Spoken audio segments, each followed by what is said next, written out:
अस्सलाम वालेकुम। उम्मीद करती हूँ आप सब खैरियत से होंगे, खुशबाश होंगे, मज़े में होंगे इंशाल्लाह। और आप देख रहे हो मेमन फूड।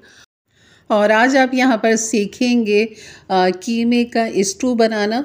और यहाँ पर कटे मसाले का हमने कीमा बनाना है। इसे हम स्टू भी कहते हैं, ये वाइट स्टू कहलाता है। ये कटे मसाले का बहुत ही आसान है, बहुत झटपट बन जाता है। बस ये कि तमाम चीज़ें कटी हुई हों, बस डालें और चढ़ा दें। तो चलिए कैसे मैं बनाती हूँ और मैं क्या क्या इसमें कटे मसाले डालती हूँ। यही मज़ेदार सी रेसिपी आपके रमज़ान में भी काम आने वाली है।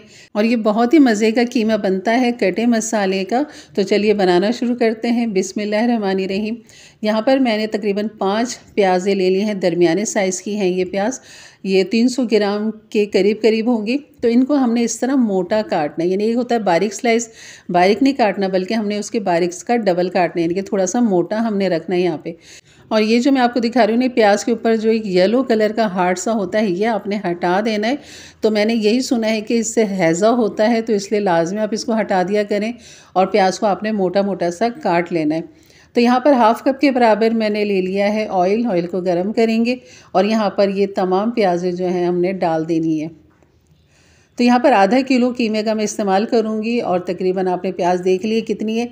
और यहाँ पर गरम मसाले में मैंने तेज़पत्ता 1 अदद ले लिया, लौंग 2 से 3 अदद, बड़ी इलायची 1 अदद, छोटी इलायची 2 अदद, दालचीनी का 1 टुकड़ा और 10 से 12 अदद जो हमने काली मिर्च के दाने ले लिए। तो ये गरम मसाला भी हमने प्याज के साथ ही डाल देना है।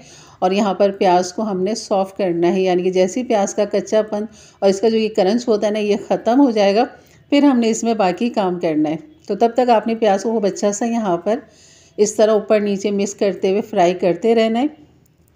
और कीमा जो लिया है मैंने यहाँ पर हाथ का मोटा कुटा हुआ कीमा लिया है। आप मशीन का कीमा भी ले सकते हैं, गोश्त की बोटियाँ भी ले सकते हैं, हड्डी वाला गोश्त भी ले सकते हैं। और कीमे में मैंने थोड़ी सी चिकनाहट भी रखवाई, यानी कि जैसे ये डगरी वगैरह होती है वो सब मैंने इसके अंदर कुटवा दिया था। तो ये बेहतरीन कीमा हमारा हाथ का मोटा कुटा हुआ कीमा है, तकरीबन आधा किलो। और यहाँ पर प्याज आप देख सकते हैं, बस ये सॉफ्ट होने ही वाली है।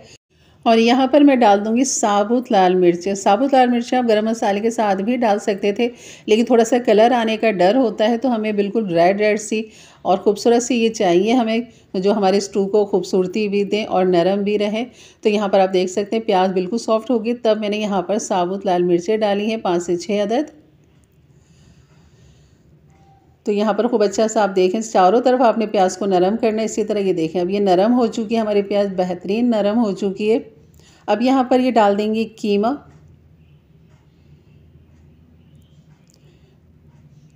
और मैंने ये हड्डी वाला कीमा लिया था, इसलिए मैंने हड्डी नहीं डाली है, बस मैंने खाली कीमा डाला है यहाँ पर। और यहाँ पर अदरक और लहसुन चॉप ले लेंगे यहाँ पर। और 1 टेबल स्पून यहाँ पर आपने डालना है लहसुन और अदरक। और ये छोटा लहसुन है, देसी लहसुन है, इसी का आप इस्तेमाल किया करें।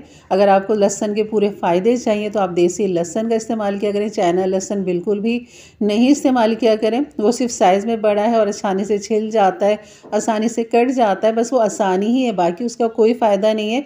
तो आप हमेशा देसी लहसुन का इस्तेमाल करें। और यहाँ पर डाल देंगे नमक 1 टीस्पून के बराबर। और यहाँ पर दही चली जाएगी, तकरीबन यहाँ पर 1 पाव दही का आपने डालना है। दही को फेंट लीजिए और फिर यहाँ पर आपने दही डाल के इसको खूब अच्छा सा यहाँ पर कर लेंगे हम मिक्स कीमे के साथ। तो यहाँ पर दही का पानी आप देख सकते हैं, बिल्कुल ये वाइट हो चुका है हमारा कीमा। तो ये हमारा वाइट स्टू बनेगा। और यहाँ पर मैं हरी मिर्च भी डाल दूँगी, तकरीबन ये मोटी मोटी काट के डालूँ, काफ़ी तेज़ होती है ये वाली मिर्च जो होती है, तो ये लंबाई में बड़ी है, तो मैंने इस तरह इसको 2 टुकड़े करके डाल दिए, ताकि मिर्चों का भी फ्लेवर इसमें खूब अच्छा सा आ जाएगा। और यहाँ पर खूब अच्छा सा इसे मिक्स करेंगे और तब तक इसे भूनेंगे जब तक दही का पानी खुश्क नहीं हो जाता, तब तक हमने इसको खूब अच्छा सा यहाँ पर भूनना है। बहुत ही झटपट ये रेसिपी बन जाती है। ये कीमा मैंने बीफ का कीमा लिया है, आप मटन का भी ले सकते हैं। तो ये बहुत ही झटपट रेसिपी है हमारी, यकीन करिए आपके सहरी के अंदर रमज़ानों में बहुत काम आने वाली है। और इसी तरह की झटपट रेसिपी भी इंशाल्लाह आगे आपके साथ शेयर करती रहूँगी सहरी के हवाले से। तो यहाँ पर जैसे दही का पानी थोड़ा सा खुश्क हो जाएगा, तो यहाँ पर हाफ़ कप के बराबर मैंने डाल दिया है पानी। और ये इतना पानी इसमें काफ़ी होगा हमारे कीमे के लिए, इसको गलाने के लिए। तो बस इसे मिक्स कर लिया और फिर हम कर देंगे, इसे ढक्कन दे देंगे। अब हमने कुछ भी नहीं डालना, खाली इसके अंदर जो हरा मसाला जाएगा बस उसी से हमने इसको गार्निश करना है। तो यहाँ पर 15-20 मिनट के बाद मैंने ढक्कन हटाया तो आप देख सकते हैं पानी इसका ड्राई हो चुका है और कीमा भी हमारा अच्छा सा गल चुका है। तो बस आपने इसको थोड़ा सा भून लेना है ताकि इसका ऑयल जो है वो अलग हो जाए।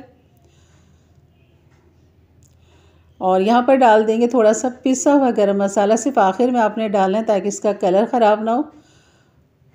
तो बस खूब अच्छा सा इसे मिक्स करेंगे, लेकिन ये बहुत ही लाजवाब खुशबू पूरे आपके घर में फैल जाएगी स्टू की।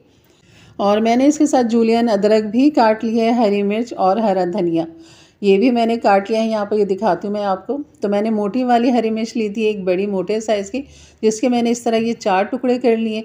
अदरक जूलियन कटिंग कर ली और थोड़ा सा हरा धनिया हमने काट लिया है, जो अब हम यहाँ पर अपने स्टू में डालेंगे। जैसे कि आप देख सकते हैं स्टू का जो ऑयल है वो बिल्कुल अलग हो चुका है। तो ये हमारी रेसिपी हो गई बिल्कुल बेहतरीन तैयार। और बस गर्मा गर्म पराठे हों या तंदूर की रोटी या घर की चपाती, तीनों से ही बहुत ही लाजवाब लगता है। तो ज़रूर बनाइए मेरे अंदाज से, मेरे तरीके से। मेरे चैनल पे नए हैं तो ज़रूर सब्सक्राइब करके जाइएगा। बेल के बटन को क्लिक कर दें, ऑल के बटन को प्रेस कर दें ताकि मेरी वीडियो की नोटिफिकेशन हमेशा आपको सबसे पहले मिले। तो यहाँ मैं आपको हरी मिर्च जो साबुत हमने काटी थी वो बिल्कुल अपनी जगह पे कायम है, बिल्कुल हल नहीं हुई है। इसलिए छोटी हरी मिर्च जो है वो अपनी जगह पे कायम रहती है। अगर हम बड़ी हरी मिर्च डालते तो वो घुल जाती। तो यहाँ पर ये देख सकते हैं तेज़ पत्ता है, ये मैं निकाल दूँगी। और जो जितना भी मोटा गरम मसाला होता है वो सब आप निकाल दें, क्योंकि वो खाने में इतना अच्छा नहीं लगता है। और वैसे भी उसे सभी निकाल रहे होते हैं, तो उससे पहले आप ही उसे निकाल दीजिए। जैसे बड़ी इलायची हो गई, दालचीनी, तेज़पत्ता, तो इन चीज़ों को निकाल दिया करें।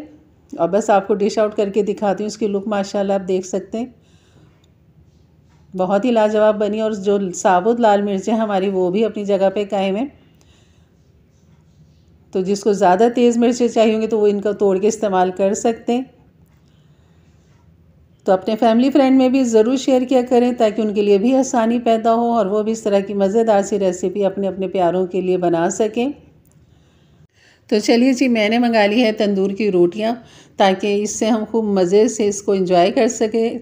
और ये देख सकते हैं आप, बस ये बाइट मैंने अपना तैयार कर लिया। और ये देखें जनाब, है ना मज़ेदार सी रेसिपी। बिल्कुल वाइट स्टू मैंने तैयार किया है।